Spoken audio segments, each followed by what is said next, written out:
Some time ago now, I did an interview with a lead designer of Mythcraft, which was a whole new system, slightly above D&D in complication, but not quite as complex as Pathfinder, which was hoping to serve a certain audience of players. I was glad to be involved in having a look at that, and time has passed and they've really put some work in to the core rulebook, creature compendium, and Mythcrafter guide, or DMG effectively. And it's time to go back in to see what they're doing. So to refresh my knowledge, we have an overview. So it's a D20 system, you're rolling all the same dice, but it's meant to really dive deep into character customization. That's something many of us ask for with D&D, to be fair. Dynamic combat, so there's many options and narrative depth. And so really customizing your hero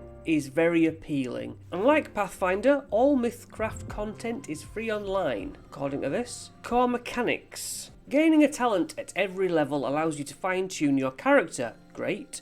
Lightly respec your attributes frequently, reflecting narrative changes in the story, so your character arc can be nuanced. Custom lineages, fine.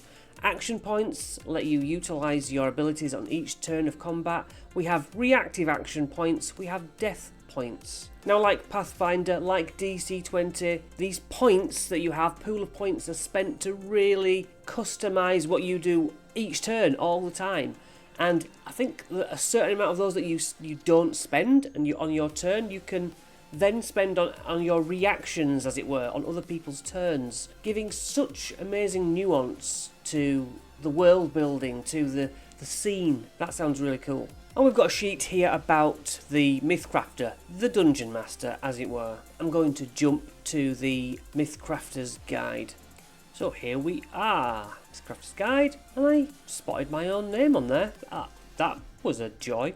I thought it'd make more sense for me to look at this book first. And it starts out talking to people who may never have played a role-playing game. The heroes, the villains, the NPCs. I want to dig deeper here. We get a villainous motivation table as you're designing your villain. Describes different motivated villains, NPC value systems and what drives them. We get a D20 table, which is a very useful thing, very simple to have. A quirks table, again, claims they are from the future or the past, believes the moon is haunted. That's enough, isn't it? We have some sample NPCs that they've worked on, 6 value characters, and that should be enough to base your next NPCs on. Talks of crafting a campaign.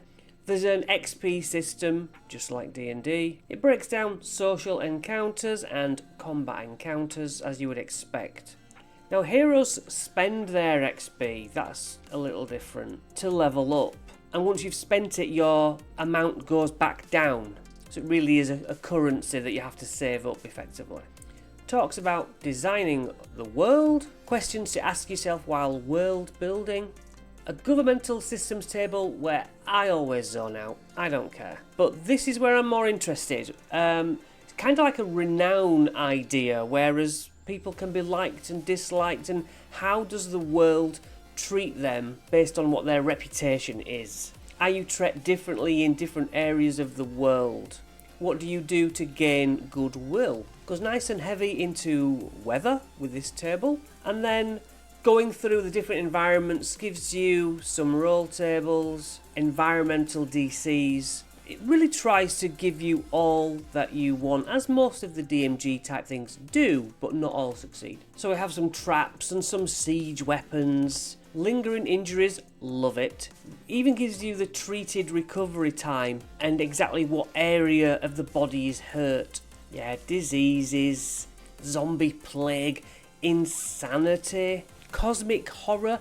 I mean, this is really trying to give you everything you could need in your specific world. And it's a lot of these rules you won't use, but it's so involved because it wants to be rich. So we get the Horde chapter.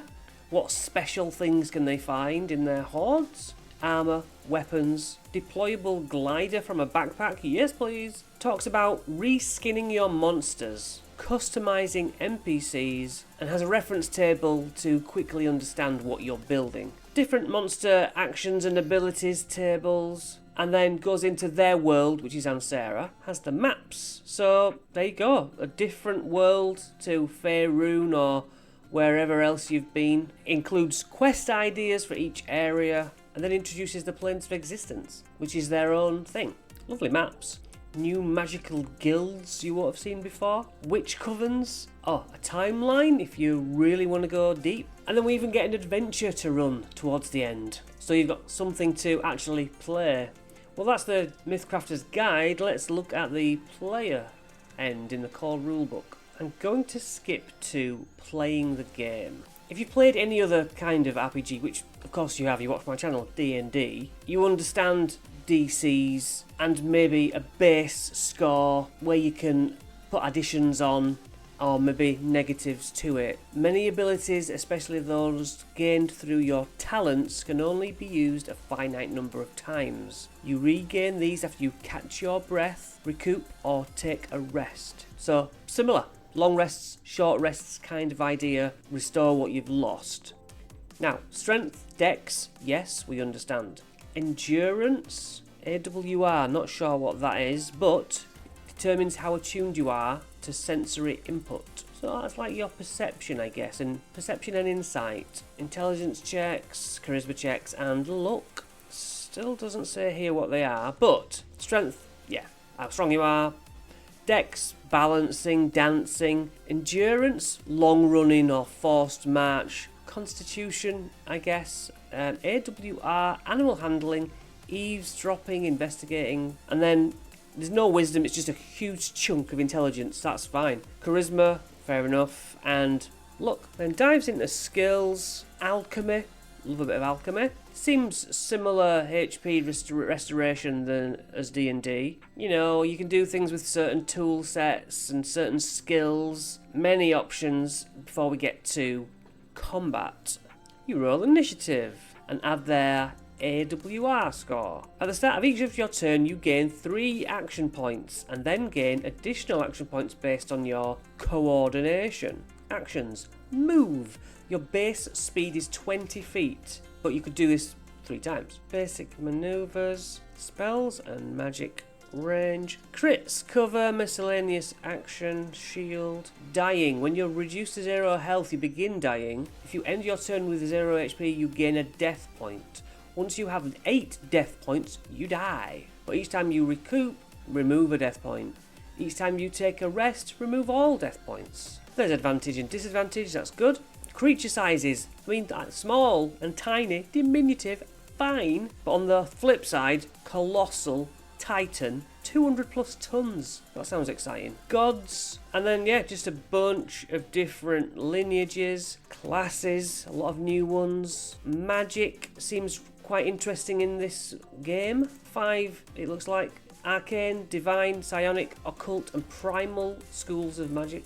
A similar spell system, if I'm correct. Yeah, a bunch of spells listed out for you. And then finally I want a quick look at the creature compendium.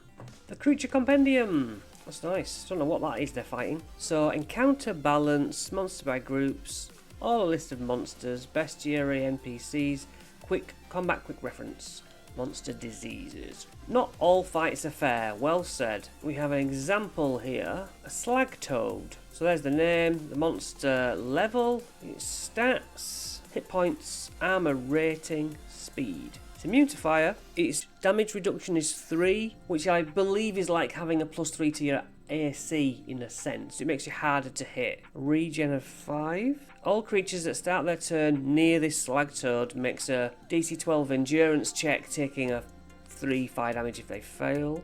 The slag toad cannot use its regen trait when it's not in contact with earth of some sort. The creature has 2 of the following actions. It can move twice, attack twice. If I'm understanding this correct. Reactions. Yeah, fair enough. Mundane creatures list in the creature type from beast, humanoid, plant monstrosity. That's useful. A column crawler. Monster level 6. 35 foot speed. 55 hit points. No rolling here. It can take 2 of the following actions or take the same action twice. So it specifies. I see. It deals 11 average sharp damage to a creature that it has grappled. Its 30-foot radius screech, +2 versus the will of each creature, or 2 sonic damage. And the target becomes shaken, which obviously leaves them slightly weakened in some way. So you have the pursue effect and the exploit effect. Vampires. So yeah, similar build to the D&D build, just in a new system's wording, and all pretty cool. Ancient vampire. Ooh. 800 hit points. Whoa! So a list of all the different effects here. Stunned, sickened, slowed. And then onto diseases. Lovely. So that's Mythcraft in a nutshell. If you want to scale up your D&D, play something where you're not sick of building the same characters over and over, a whole new host of monsters, and a system that's designed to make you play for eons in-game, stretching your narrative arcs a long way. So yeah, we're back to mythcraftrpg.com. They have a Patreon, they have a YouTube channel, they do podcasts. Hey, go dig in.